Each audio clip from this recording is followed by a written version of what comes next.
안녕하십니까. 황태순TV의 황태순입니다. 2020년 7월 25일 토요일입니다. 오늘은 윤석열 검찰총장이 취임한 지 1년 되는 날이기도 합니다. 최근 윤석열 총장 그야말로 체중도 한 7, 8kg 빠지고 전혀 외부의 동선을 드러내지 않는 그야말로 수염 밑에서 은인자중하고 있는 것 같습니다. 그런 가운데 어제 7월 24일 대검 수사심의위원회 외부 전문가 학자들 중심으로 해서 15명 외부 수사심의위원회가 소집되어서 한동훈 검사장, 이른바 지금 추미애나 이 정권 측에서 검언 유착이다, 채널A 이동재 기자와 한동훈 검사장을 엮으려 한 그 부분에 대해서 한동훈 검사장이 대검의 수사심의위원회 개최를 요청했고 어제 열렸습니다. 열렸더니 10대5 내지는 11대4로 한동훈 검사장에 대해서는 수사 중단하라, 그리고 한동훈 검사장에 대해서는 기소하지 마라 라고 의결했고, 아주 이례적으로 대검 수사심의위원회는 그 심의 과정을 갖다가 외부에 공개했습니다. 물론 대검 수사심의위원회 이와 같은 결정을 바탕으로 중앙지검, 지금 수사를 진행하고 있는 중앙지검에 수사 중단 그리고 불기소를 갖다가 권고했습니다마는 과연 추미애 또 이성윤이 지휘하고 있는 서울중앙지검이 그것을 받아들일지는 의문입니다. 그런데 제가 말씀드리고자 하는 것은 추미애 법무장관은 참 고마운 사람입니다. 정말 추미애 법무장관이 없었던들 위선과 거짓과 공작 이런 걸 알 수가 없었습니다. 왜 그러냐니까 2018년이죠. 그 당시 추미애 법무장관은 민주당 당대표였습니다. 2017년 5월 10일 출범한 문재인 정부는 그야말로 파죽지세로 적폐몰이하고 그 다음에 북한에 대해서 일방적으로 러브콜 하는 가운데 2018년 동계올림픽 평창 동계올림픽 앞두고 여자 아이스하키팀 이거 갖다가 남북 공동팀을 꾸리겠다, 그러다 보니까 굉장히 반발이 심했어요.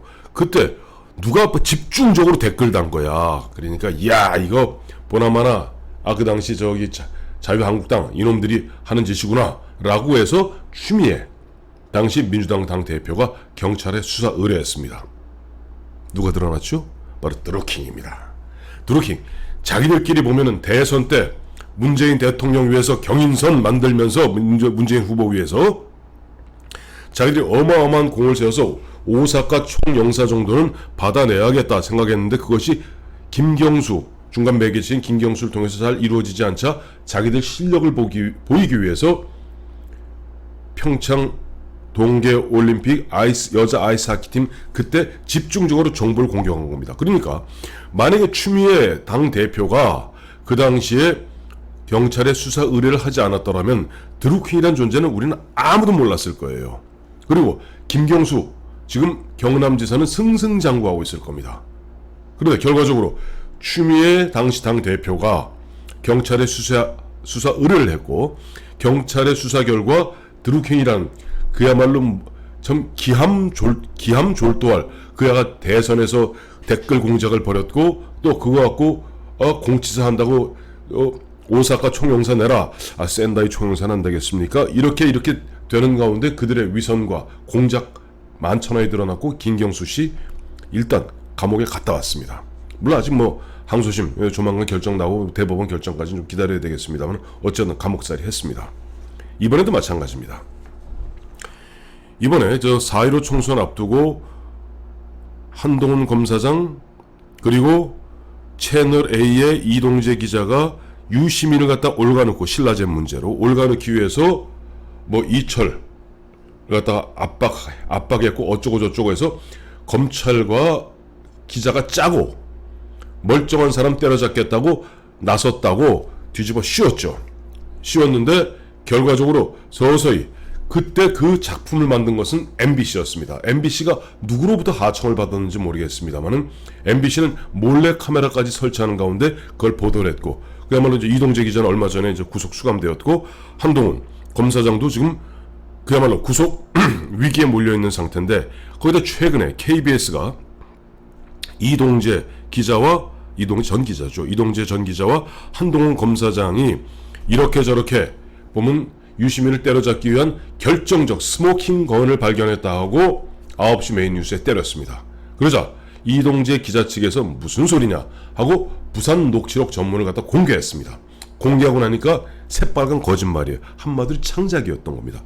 KBS도 누군지 모르겠으나 어떤 누가 과거 김대엽 같은 놈들이죠. 어떤 작품을 만들어서 허구의 작품을 만들어서 KBS에 던져주면 KBS는 나팔수 노릇을 했던 겁니다. 그래서 바로 한동훈 기자 측에서 즉각 보면은 KBS를 갖다가 고소했죠. 고소하니까 그제서야 KBS는 24시간이 채 되지 않아서 바로 고개를 조아리고 한동훈 검사장에게 사과했습니다. 그러니까 지금 오죽했으면 KBS 내에 있는 공영노조하고 제1노조에서는 이거는 KBS 사장과 보도본부장이 책임져야 될 부분 아니냐, 어떻게 이럴 수가 있느냐라고 내부에 얘기 나올 정도인데, 어제 마침 보니까 한동훈 검사장이 어제 대검 수사심의위원회 15명, 그러니까 다 법조계 원로들이죠. 뭐 대법관을 지내신 분, 법대, 법 학장을 지내신 분, 이런 분들이 15, 그야말로 대한민국 법률의 최고 전문가들입니다. 이런 사람들이 아무리 한동훈, 어제 보면 나온 사람이 한동훈 검사장, 그다음에 이동재 기자, 그다음에 이철 씨, 그다음에 서울중앙지검 수사팀 각자 한 40분 정도 입장을 갖다가 밝히고, 그다음에 뭐 검찰 측에서는 뭐 이 한동훈 검사장 잡아 넣어야 된다, 뭐 이런 입장이었을 겁니다. 근데 한동훈 검사장에게 그 대검 수사심의위원회 위원들이 물었습니다. 어떻게 이런 일이 생겼다고 보는가 했더니 한동훈 검사장 발언의 전문입니다.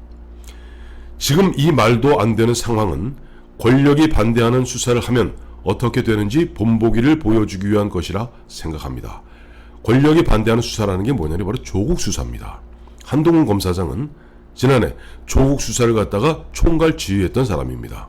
그래서 지금 이 말도 안 되는 상황은 권력이 반대하는 수사를 하면 어떻게 되는지 본보기를 보여주기 위한 것이라 생각합니다. 저는 이 위원회가, 즉 대검 수사심의위원회죠. 저는 이 위원회가 저를 불기소하라는 결정을 하더라도 법무장관과 중앙지검 수사팀이 저를 구속하거나 기소하려 할 것이라 생각합니다. 왜? 대한민국 최고의 특수통 검사인 한동훈 검사장은 알고 있는 거예요. 이건 뭐냐니까 권력이 자신에게 반대하는 수사를 하면은 그야말로 어떻게 박살을 낼 것인지를 갖다가 본보기를 보임으로써 앞으로 검찰을 갖다가 권력의 죽으로 만들려는 그런 어떤 정치적 의도가 깔려있고 이건 공작이다 하는 부분이기 때문에 설사 대검 수사심의위원회가 수사중단 및 불기소 결정을 어제 10대 5, 11대 4로 각기 의결하고 중앙지검 수사팀에게 권고했다 하더라도 법무장관과 중앙지검 수사팀은 저를 구속하거나 기소하려 할 것이라고 생각합니다. 그럼에도 제가 위원님들께 호소드리는 것은 지금 이 광풍의 2020년 7월을, 참 표현이 멋져요. 지금 이 광풍, 미친 바람이죠. 이 광풍의 2020년 7월을 나중에 되돌아볼 때 적어도 대한민국 사법 시스템 중 한 곳만은 상식과 정의의 편에 서 있었다는 선명한 기록을 역사 속에 남겨주십사 하는 것입니다. 그래 주시기만 한다면 저는 억울하게 감옥에 가거나 공직에서 쫓겨나더라도 끝까지 담담하게 이겨내겠습니다. 이게 저 한동훈 검사장은 아는 거예요. 왜냐하니까 설사 이 법조, 대한민국 그 법조계 대원로들이 아무리 살펴봐도 수사 중단, 불기소할 수밖에 없는 다수결로, 절대 다수결로 결정을 했다 하더라도 추미애 법무장관과 이성윤 서울중앙지검의 수사팀은 구속할 것이다. 왜냐하니까 지금 처음에 이자들이 한동훈 검사장을 갖다가 올가 넣으라는 것은 한동훈 검사장을 치면, 우리 이런 거 있죠. 우리 전장에서 적장을 무너뜨리기 위해서는 적의 말을 칩니다. 즉 윤석열 검찰총장을 갖다 치기 위해서는 지난해 조국 수사를 갖다 총괄 지휘했던 한동훈 검사장이라는 말을 침으로써 그 말 위에 올라타고 있는 윤석열 검찰총장을 낙마시키려 하는 겁니다. 그래서 누군지 모르겠습니다만은 지금 여기만 이런 얘기만 하면 펄펄 뛰는 황희석, 뭐 최강우, 또 추미애, 뭐 이런 사람들인지 모르겠습니다만은 누군지 모르지만은 MBC에다가 그야말로 MBC로 하여금 그 특종에 목말라 있는 기자를 갖다가 유혹해서 가짜 시나리오를 갖고 가짜 시나리오로 낚았죠. 그 낚아서 그 말하게 하는 가운데 MBC로 하여금 비밀 카메라, 비밀 몰카를 통해서 그 이동재 기자가 뭐 좀 으스대는 그 대목 갖고 한동훈을 엮으려 들었던 겁니다. 그리고 결정적으로 스모킹건이라고 대한민국 공영방송 KBS가 버젓이 가짜뉴스, 허구에 가득 찬 창작 소설물을 갖다가 나불나불 떠들었다가 개망신을 한 겁니다. 즉 이건 뭐냐니까 이들이 만든 검언유착이라는 것은, 검찰과 언론이 유착했다는 것은 그는 허구입니다. 새빨간 거짓말이죠. 왜냐면 그 녹취록 전문을 보면 한동훈 검사가 계속 난 유시민 따위한테 관심도 없어. 문제는 신라젠 문제는 뭐냐니까 한 사람이 천억을 갖다 한 사람에게 천억의 피해를 준 것보다 만 사람에게 1억씩 피해를 줬다면 이거는 정말 악질적 범죄니까 이런 것을 밝혀야 되겠죠. 만약에 검사가 그런 얘기를 하지 않냐고, 검사가 그런 의지가 없다면 그게 검사입니까? 그러니까 녹취록 전문을 봐도 검언유착은 고사하고 집요하게 뭔가 한번 좀 말을 갖다 꺼내보려는 이동재 기자에 대해서 한동훈 검사장은 허허롭게 그야말로 웃기는 소리 하지 마라 하고 정도, 법률가로서 검찰로서 정도의 이야기를 했을 뿐입니다.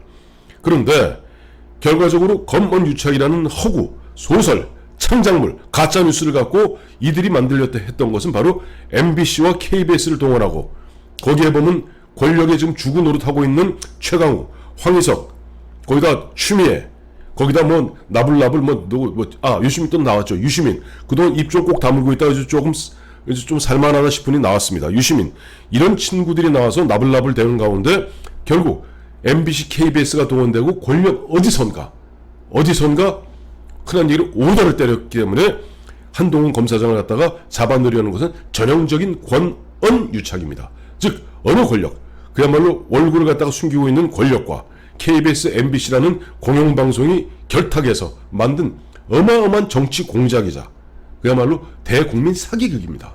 그래서 정말 너무 고맙게도 오늘의 결론입니다. 마치 2018년 추미애 당시 민주당 대표가 자, 이 댓글 경찰에 수사 의뢰해 주십시오 라고 경찰에 수사 의뢰함으로써 드루킹, 거기에 김경수, 그 다음에 김경수 옆에 자 경인선 가자 라고 드루킹이 속해 있던 인선에 경제도 사람이 먼저다 약자입니다. 경공무라고. 자 경인선 가자 했던 김정숙 당시 후보 부인, 그리고 과연 김경수와 김정숙 그 뒤에 있을 것으로 짐작되는 문재인 후보의 어떻게 보면 그 궁금한 것이 국민들 가슴에 꽉 박아주었습니다. 이번에 마찬가지입니다. 추미애씨 초장부터 올 초부터 윤석열 때려잡겠다고 그 다음에 온갖 행패 다 부리다가 안되니까 이제는 KBS, MBC 동원된 어떤 커다란 정치 공작, 소설 공작, 그 음모에 실체가 드러날 수 있도록 추미애 대표가 방방방방, 추미애 법무장관이 방방방 떠주고 오버함으로써, 그 다음에 지난번에 한동훈 검사장 이 문제를 갖다가 걸고 넘어지면서 서울중앙지검에게 검찰총장은 어떠한 수사 지휘도 하지 마라 라고 역사상 두 번째 검찰 수사 지휘권을 발동함으로써 그야말로 권언유착의 실마리가 서서히 드러나고 권언유착의 판도라 상자의 문이 빼꼼히 열리기 시작했습니다. 물론 지금 현재같이 모든 언론 매체가 재갈이 물려있고 그 다음에 모든 경찰, 검찰 할 거 없이 권력 앞에 기신기신, 권력 앞에 주눅이 들어있고, 심지어는 오늘 같은 경우도 보면은 유력한 당권 주자인 김부겸 씨는 공수처를 빨리 발족시켜서 라는 말도 되지 않는 이야기를 하는 이런 상황, 그야말로 전형적인 권한유착, 권력에 취했습니다. 이 사람들 권력에 취해서 과거 유신 정권도 하지 아니했던 이런 폭군을 저지르고 있는 권언유착의 실마리 1년이 됐든 2년이 됐든 반드시 밝혀질 겁니다. 추미애 대표, 추미애 법무장관 감사합니다. 추미애 대표 덕분에 드루킹, 그 다음에 경인선, 김경수 김정숙 자 경인선 가자 밝혀졌고, 또 이번에 추미애 법무장관 덕분에 제2차 수사지휘권 발동하는 덕분에 KBS, MBC가 조연으로 출연한 이 어마어마한 대국민 사기극 권원유착, 제목은 권원유착입니다. 권원유착의 예고편이 서서히 국민들 가슴속에, 국민들 눈 속에 비춰지기 시작했습니다. 추미애 대표, 추미애 법무장관 정말 감사합니다.